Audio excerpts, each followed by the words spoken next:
Photographer से कहना चाहूँगा, आप प्लीज़ पब्लिक को छोड़ के इधर उधर हो जाओ आप, क्योंकि आप इधर देख रहे हो, उधर सामने आ जाते हैं ना। और वैसे भी जब मंच पे इतना सुंदर चेहरा खड़ा है तो जनता आपका पिछवाड़ा क्यों देखे, प्लीज़।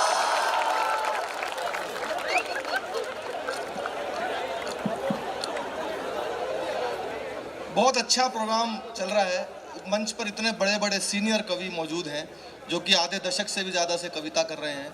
बहुत पुराने कवि हैं सब लोग, मैं कविता का बिल्कुल नया वेरिएंट हूँ और मंच का सबसे छोटा कवि हूँ। सब बहुत बड़े बड़े कवि हैं, इन लोगों ने अपनी गहरी छाप छोड़ी है सर कविता के अंदर।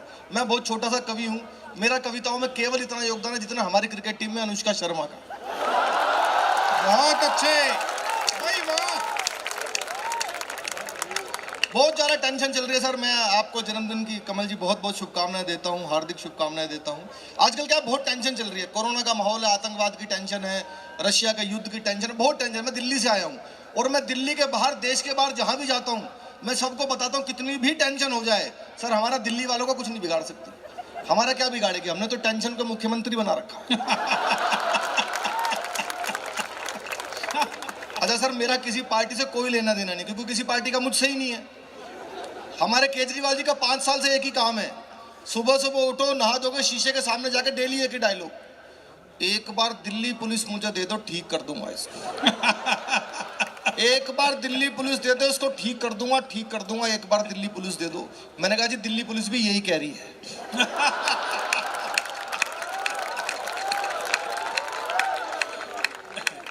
एक बार दे दो बस। देखो बीमारियां खत्म होती है, कोरोना धीरे धीरे खत्म हो रहा है। हमारे वैज्ञानिकों ने वैक्सीन बनाई, डॉक्टर्स ने मेहनत की, स्वास्थ्य कर्मियों ने मेहनत की, ऐसे बीमारियां खत्म होती है। हमारे केजरीवाल जी ने पूरी दिल्ली से डेंगू खत्म कर दिया। जो लोग दिल्ली से आए होंगे उनको पता होगा, दिल्ली आप सब लोग जाते रहते हो। उन्होंने भाई साहब पूरी दिल्ली से डेंगू खत्म कर दिया। पता कैसे किया? पूरी दिल्ली में बड़े बड़े होर्डिंग लगवाए 200-200 फीट के, उस पर लिखवाया डेंगू का मच्छर साफ पानी में भी पनप सकता है, नीचे उनका फोटो।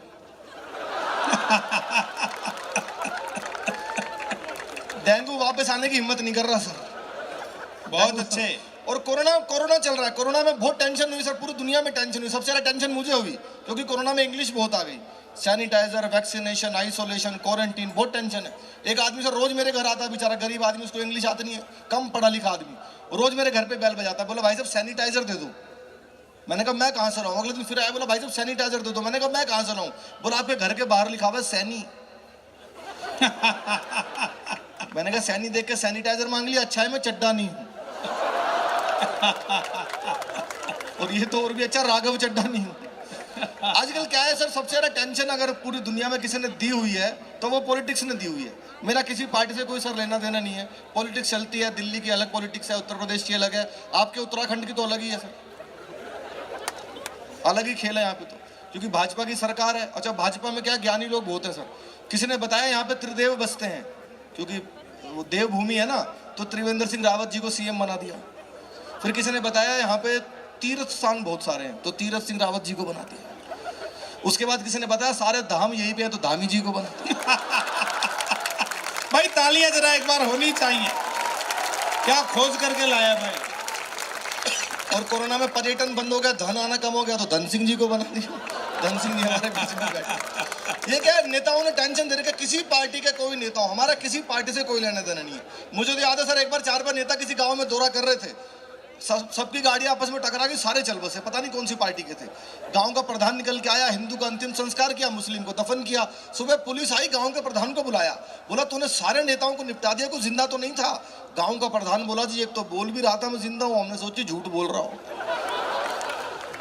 एक से बढ़ के नेता है सर। मैं देश के कुछ बड़े बड़े राजनेताओं का आपके इस मंच पर प्रस्तुत करूंगा, आपको आनंद आएगा सर। आपको लगेगा देश के सब बड़े बड़े नेता आपके इस मंच पर आ गए, तो मुझे जितनी एनर्जी से आप सुनेंगे मैं डबल एनर्जी लगाऊंगा, क्योंकि कोरोना काल के बाद ये मुझे लगता है सबसे बड़ा प्रोग्राम पूरे भारत का डॉक्टर प्रवीण शुक्ल जी के संयोजन में हो रहा है। और हमारी भी प्रैक्टिस थोड़ी छूटी हुई है सर, 2 साल से घर में बड़े बड़े ऑनलाइन शोज चल रहे थे, online Facebook live, Instagram live, zoom live, ऊपर कोट और नीचे निक्कर पहन के 2 साल निकाल दिए हमने।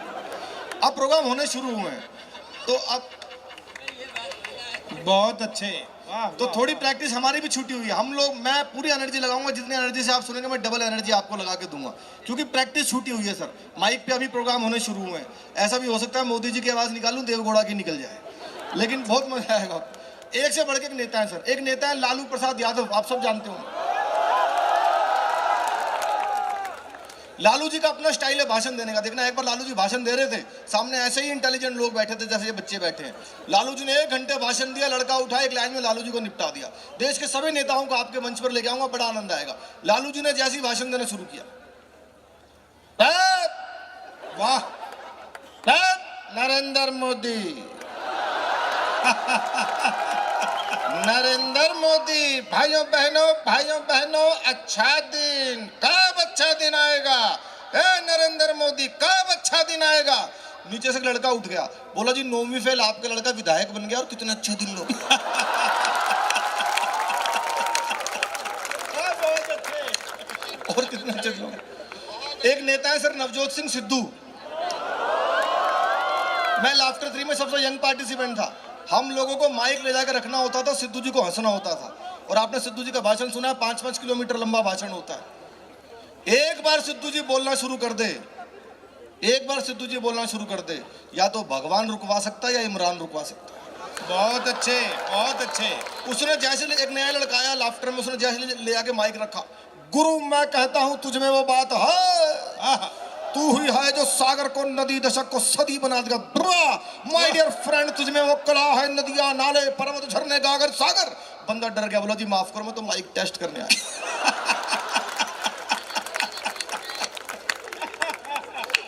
लेकिन सर एक नेता मैंने ऐसे ढूंढे पूरे देश में रिसर्च करके, जिनका भाषण 3 पीढ़ियां समझ नहीं पाई। 3 जनरेशन बीत गई, ये नेता बोल क्या रहे हैं? मुलायम सिंह यादव। किसी को समझ में नहीं आया, मुझे समझ में नहीं आया, पिताजी को नहीं आया, दादाजी भी बिना समझे ही चले गए। किसी को, मतलब मुझे तो क्या, उनके बेटे को समझ में नहीं आ रहा। अखिलेश यादव से पूछा आपके पिताजी ने क्या कहा? उन्होंने जो भी कहा ठीक कहा, क्या कहा ये नहीं पता। पिछले दिनों भाषण दे रहे थे, भाई साहब यही समझ आ रहा था जयंत ने मरवा दिया, इसके अलावा कुछ भी नहीं पता। उन्होंने जैसे ही भाषण देना शुरू किया, उत्तर पड़ेगा हमारी जनता, हमारी चली हुई लिखी पेंडिंग ड्राइव पे लीकेज थी, हमारी चली हुई लिखी जयंत ने मरवा। भाई सब कुछ समझ नहीं आया, थोड़ी टीवी की आवाज दे दी, फिर शुरू हुए, चली हुई लिखी पेंडिंग ड्राइव पे लीकेज थी, हमारी चली जयंत ने मरवा। कुछ नहीं समझा, पिताजी को लिया, बोला कि पता नहीं क्या बोला, फिर शुरू हुए, उत्तर प्रदेश चली हुई हमारी उत्तर प्रदेश के हमारे जैन ने पिताजी बोले बेटा टीवी बंद कर दे, सबको यही मरवा देंगे। हर किसी नेता का एक तो आवाज है सर, मैं आपको ऐसे सुनाऊंगा, मंत्री जी भी बैठे हैं, जो आपको बहुत आनंद आएगा, आपने शायद कभी किसी कलाकार के मुंह से ना सुनी हो। एक बहुत प्रसिद्ध पॉपुलर आवाज है हमारे देश के रक्षा मंत्री राजनाथ सिंह जी की आवाज। जी सुना है आपने राजनाथ जी का भाषण? मेरे बहुत पसंदीदा नेता हैं। आपको लगे कि कमल जी के जन्मदिन पर ग्राफिक यूनिवर्सिटी में भारत के रक्षा मंत्री आ गए तो मुझे तालियों से बताना, जब वो सर लोकसभा में भाषण देते हैं, देखना, अध्यक्ष महोदय,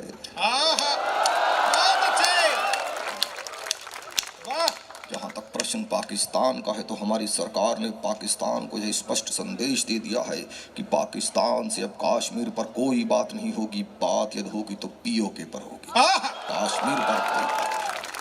अंदाज है सर, लेकिन एक आवाज है जो पूरी दुनिया में गूंज रही है, हमारे प्रधानमंत्री मोदी जी की आवाज। उनका भाषण सर सब लोग सुनते हैं, जो पसंद करता है वो भी सुनता है, जो नहीं करता वो 2 बार सुनता है। मोदी जी बहुत पॉपुलर नेता, उनका भाषण सब लोग सुनते हैं। मैं मोदी जी की मिमिक्री सुनाऊं उससे पहले मैं 4 पंक्तियां आपकी अदालत में रखता हूं, आपको बहुत आनंद आएगा। और मुझे यकीन है कि प्रोग्राम शुरू होने से अब तक जितनी तालियां नहीं बजी है, 4थी पंक्ति में उतनी तालियां एक साथ बजेंगी। एक मूवी आई है सर अभी, कश्मीर फाइल्स, दी कश्मीर, आप सबने देखी होगी। लोग बहुत उसको देखकर भाव विभोर हुए, इमोशनल हुए। अच्छा, जो अभी यंग जनरेशन है इंस्टाग्राम वाली, उसको कश्मीर फाइल्स देखकर पता लगा कि कश्मीर में क्या क्या हुआ था, थोड़ा सा पता लगा। हमें तो पवार जी की कविता जो 90s से पवार जी सुना रहे, हमने बचपन में वो सुनी है। पवार जी तो ऐसी फिल्म थे जो हर चौराहे पे खुद जाके पवार जी ने कश्मीर की कविता सुनाई है। मुझे लगता है वो फिल्म से कहीं गुना बड़ी पवार जी की कविता है। तो मैं 4 पंक्ति आपको सौंपता हूँ, डॉक्टर हरिओम पवार जी के चरणों में समर्पित करता हूँ। आपको लगे कि धारा 370 का पूरा इतिहास मैंने 4 पंक्तियों में दे दिया, तो 4थी पंक्ति पर अभी तक की सर्वाधिक तालियां आपको चाहिए, उसके बाद मैं मोदी जी को बुलाऊंगा। पूरा कश्मीर का इतिहास है सर, 4 पंक्तियों में सुनिएगा। देश तो आजाद हुआ और जिंदाबाद हुआ, जलता रहा तिरंगा कश्मीरी लैंड में। देश तो आजाद हुआ और जिंदाबाद हुआ, जलता रहा तिरंगा कश्मीरी लैंड में। भारत हो मुर्दाबाद और पाक जिंदाबाद, यही धुन बजती घाटी के हर बैंड में। जन विश्वास जगा, भावी इतिहास जगा और देश सौंप दिया मोदी जी के हैंड में। 70 बरस से कलंक थी जो धारा वह मोदी ने उखाड़ फेंकी 70 सेकेंड में।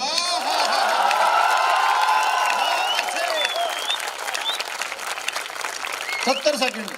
तो मोदी जी अगर आते कमल जी के जन्मदिन पर ग्राफिक एरा यूनिवर्सिटी में, मैं कोशिश कर रहा हूं, वो शायद ऐसे ही बोलते। सर सुनिएगा, मोदी जी अगर आते थे, भाइयों बहनों, मेरे देश में और देवभूमि उत्तराखंड में, वाह, ग्राफिक एरा में शानदार कवि सम्मेलन चल रहा है। तो मैं मेरी और 135 करोड़ भारतीयों की तरफ से कमल जी को बहुत बहुत शुभकामनाएं। शानदार कार्यक्रम चल रहा है। दीपक सैनी प्रस्तुति दे रहे हैं। दीपक सैनी को बुलाना चाहिए कि नहीं बुलाना चाहिए? बुलाना चाहिए कि नहीं बुलाना चाहिए? बुलाना चाहिए कि नहीं बुलाना चाहिए?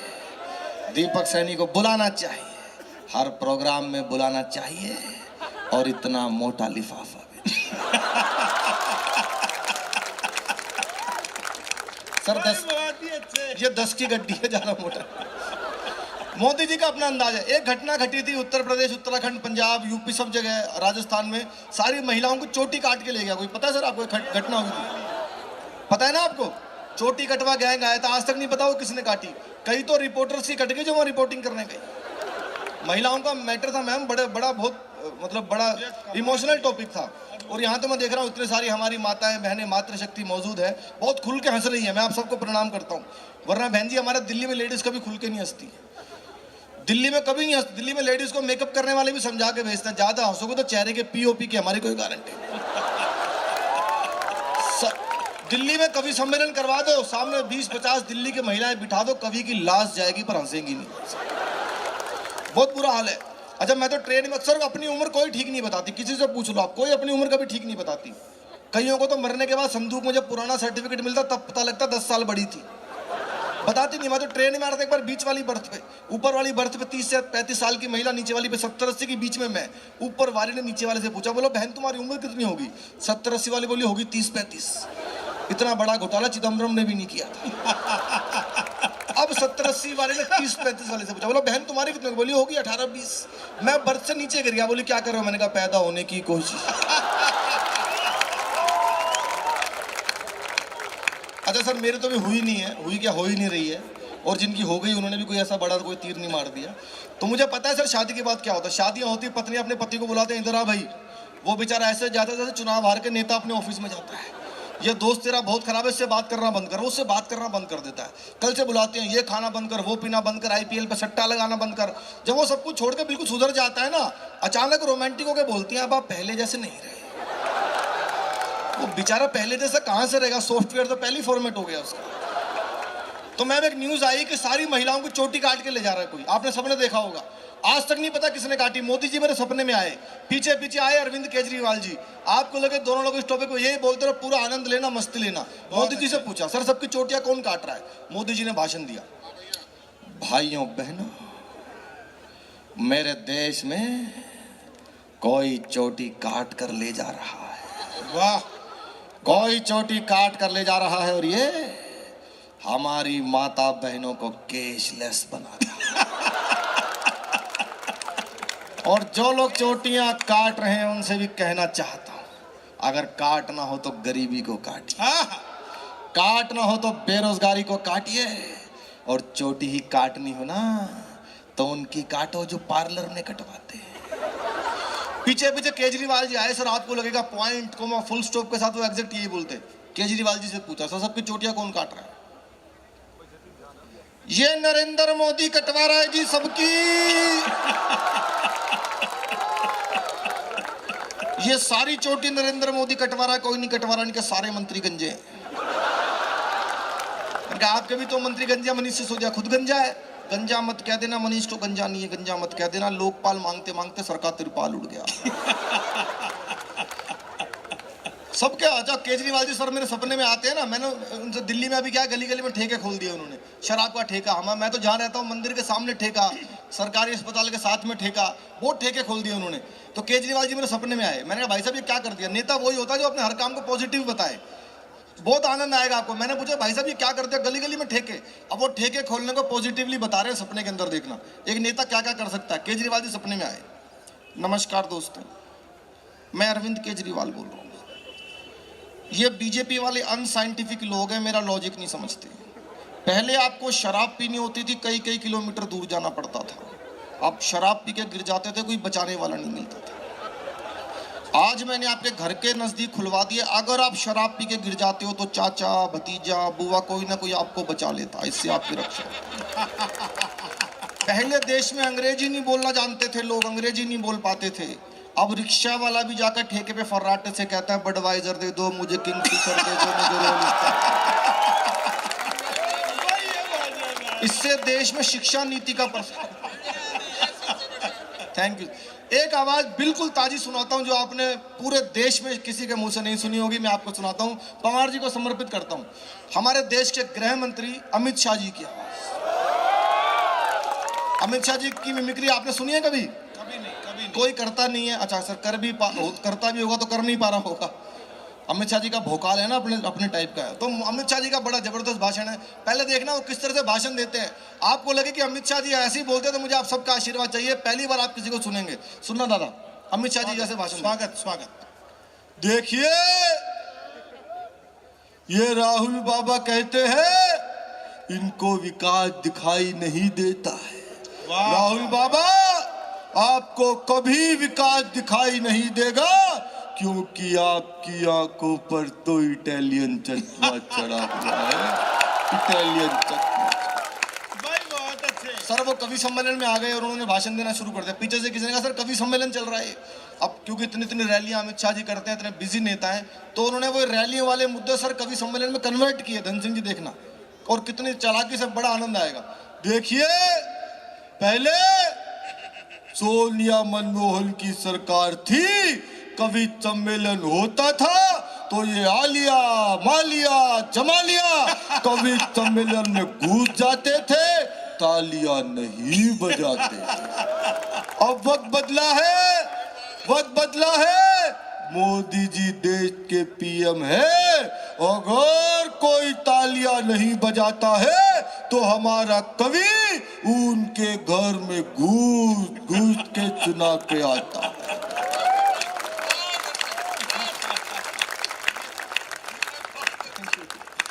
आइए, समय की भी अपनी सीमाएं हैं। बहुत बड़े बड़े कवियों को हमने सुनना है। मैं एक छोटी सी कविता सुना करके अपना स्थान लेता हूँ। छोटी सी कविता सुना, एक कविता मैं सुना देता हूँ। मैं एक कविता सुनाता हूँ क्योंकि मीडिया वाले सुनाता हूँ। मीडिया वाली कविता। हाँ, एक छोटी सी कविता सुना। एक बार तालियां बजाएं। मैं बहुत इंपॉर्टेंट इशू पर आपको कविता सुना रहा हूँ। बहुत एक शानदार कविता है दीपक की, बड़ी लोकप्रिय हुई है। और ये ऐसे विषय पर कविता है सर जिस पर बहुत कम कविताएं लिखी गई हैं और लोग हिम्मत नहीं करते बोलने की। बड़े बड़े मंत्री नहीं बोल पाते, कोई नहीं बोल पाता। वो विषय इलेक्ट्रॉनिक मीडिया। इलेक्ट्रॉनिक मीडिया पता है आपको अपने तरह से चलता है। उनको कोई कुछ भी करो वो अपने हिसाब से चलता है सर। यूक्रेन और रशिया का युद्ध दिखा रहा है सारे दिन, अब पाकिस्तान दिखा रहा है। मतलब इंडिया की खबरें तो मेरे ख्याल से 22-23 दिन से आ ही नहीं रही हैं सर। रशिया और यूक्रेन का युद्ध चल रहा है। धन सिंह जी, ये प्रवीण भैया कह रहे थे क्या करना चाहिए। मैंने कहा बहुत आसान है, यूक्रेन को अपनी तोप के अंदर पतंजलि का शैम्पू डाल के फायर कर देना चाहिए। बोले क्या होगा, मैंने कहा रूसी भाग जाएंगे। तो इलेक्ट्रॉनिक मीडिया एक खबर को कैसे रगड़ता है, कैसे दिखाता है, आपको लगे तो बहुत हिम्मत के साथ एक कविता सुनाता हूं। आप आनंद लीजिएगा, ठहाके लगाइएगा, मस्ती लीजिएगा, सुनिए। दिल्ली में रसोई घर में खाना बना रही महिला पर किसी ने कई बार बेलन से प्रहार किया और महिला को मृत्यु के घाट उतार दिया। ये कहीं भी हो सकता है। अब अलग अलग चैनल्स कैसे पैकेजिंग करके इसको बेच रहे हैं सर। दिल्ली में रसोई घर में खाना बना रही महिला पर किसी ने कई बार बेलन से प्रहार किया और महिला को मृत्यु के घाट उतार दिया। पुलिस ने शव का पोस्टमार्टम शुरू कराया और मीडिया ने खबर कहा। वाह वाह वाह वाह। पुलिस ने शव का पोस्टमार्टम शुरू कराया और मीडिया ने खबर कहा। पहले चैनल पर खबर थी, क्या एक अदना सा बेलन किसी की जान ले सकता है। वाह वाह वाह वाह। क्या प्रभु छोटे से बेलन में इतनी शक्ति दे सकता है। हमारे विशेष संवाददाता जांच के लिए इसकी तह तक जाएंगे और बेलन की सही शक्ति का पता लगाने के लिए कैमरामैन के सर पे आजमाएंगे। वाह वाह वाह वाह। दूसरे चैनल पर रिपोर्टर खाली जमीन दिखाते हुए बोला, गौर से देखिए इस जमीन को, ये कोई मामूली जमीन नहीं है। उस महिला की मौत की जड़ यही है। 500 साल पहले यहाँ था एक पेड़ जिसका बेहद मोटा तना था। जी हाँ, उसी तने की लकड़ी से वो खूनी बेलन बना था। तीसरे चैनल पर खबर थी, नमस्कार, जिस बेलन, आज का मुख्य सवाल इस प्रकार है, जिस बेलन से महिला की मौत हुई वो किस लकड़ी से बना था? ए नीम, बी शीशम या सी कोई और? अपना मोबाइल फोन उठाकर उसके मैसेज बॉक्स में जाकर टाइप कीजिए BELAN और भेज दीजिए 000 पर। और अपनी प्रस्तुति का सबसे बारीक व्यंग आप सबके चरणों में रखता हूँ। आपको लगे कि हमारे मीडिया की संवेदना इस कदर भी कभी कभी हिल जाती है तो मुझे बताइएगा। चौथे चैनल पर खबर थी, नमस्कार, आज हमारे साथ मृतक महिला के पति सुधीर हैं जो इस वक्त बेहद गंभीर हैं। सुधीर, जैसा कि हमें पता चला है कि आप दफ्तर से जल्दी आने वाले थे, अपनी पत्नी के हाथ से बने पकौड़े खाने वाले थे। दर्शक आपसे जानना चाहते हैं आपको ज्यादा किस चीज का दुख है? वाह, दर्शक आपसे जानना चाहते हैं आपको ज्यादा किस चीज का दुख है, पत्नी के मर जाने का या पकौड़े ना खा पाने का? इतना सुनकर सुधीर रो दिए। रिपोर्टर फिर बोला, सर थोड़ी देर अपना गम दबा लीजिए, मन को मत मारिए, पकौड़े बाहर से मंगा लीजिए। बस इससे ज्यादा मैं नहीं देख पाया इलेक्ट्रॉनिक मीडिया का द्वंद। तुरंत अपना टेलीविजन किया बंद और ये विचार किया कि सबसे अलग दिखने की चाह में ये झूठ के पालने में इतना झूल गए, ज्यादातर मीडिया चैनल तो सत्य दिखाना ही भूल गए। वाह वाह वाह, ज्यादातर तो सत्य दिखाना ही भूल गए। बहुत अच्छे। ये उधर उधर से उल जुल खबरें सहेजते हैं, फिर उसे मन चाहे दाम पर बेचते हैं। और हकीकत तो यह है दोस्तों, सबसे तेज होने का दावा करने वाले ये चैनल्स धीरे से ही सही पर सत्य सत्य और केवल सत्य दिखाएंगे तो हमारे देश में हत्यारे, चोर, अपराधी, भ्रष्टाचारी, बलात्कारी शायद नहीं पनप पाए। वाह, बहुत बहुत शुक्रिया सर, आपको जन्मदिवस की बहुत बहुत दीपक, शुभकामनाएं। एक विशेष मांग आई है, वो बड़ी एक वायरल आपकी वीडियो हुई राकेश टिकैत जी वाली, अच्छा, तो थोड़ा सा अंश उसका भी सुना दीजिए। विशेष मेरे पास हुआ है। राकेश टिकैत जी की मैंने मिमिक्री की थी नवंबर दिसंबर में, बहुत वायरल थी। पता नहीं आप लोगों से किसने देखी या नहीं देखी। राकेश टिकैत जी को आप सब जानते हैं, उनका भाषण सबने सुना है। पिछले 1 सालों तक बहुत वायरल उनका भाषण रहा और जो पॉपुलर होता है सर हम उसकी मिमिक्री करते हैं, उसके बाद तो किरकिरी उनकी हुई गई। तो राकेश टिकैत जी आते सर आपके जन्मदिन पे आते अगर कमल जी तो देखना उनका क्या है, कुछ भी बोलते हैं, आंदोलन हो, हर बात पे आंदोलन चलता है उनका। राकेश टिकैत जी अगर आते आपके जन्मदिन पे तो कोई उनसे बोलता सर आप ग्राफिक एरिया में आए, क्या करोगे? आंदोलन होगा, आंदोलन होगा, हाँ पूरा आंदोलन होगा, आंदोलन करेंगे। हाँ, कमल जी का जन्मदिन है, जन्मदिन मनेगा, आज जन्मदिन मनेगा कमल जी का, पूरा मनेगा, कोई केक नहीं काटेगा। यहाँ कौन काटेगा केक? खबरदार किसी ने केक काटा, कोई केक नहीं काटेगा, गुड़ कटेगा। हाँ गुड़ कटेगा, गुड़। अच्छा सर, ये जो वायरल हुआ था वो आपको सुनाता हूँ, जिसकी प्रवीण मैंने डिमांड की। हमारी टीम वर्ल्ड कप से बाहर हो गई थी, ICC वर्ल्ड कप आपको पता है ना, 2020 में पाकिस्तान से हार गए, उसके बाद न्यूजीलैंड से हार गए सर, हमारी टीम बाहर हो गई।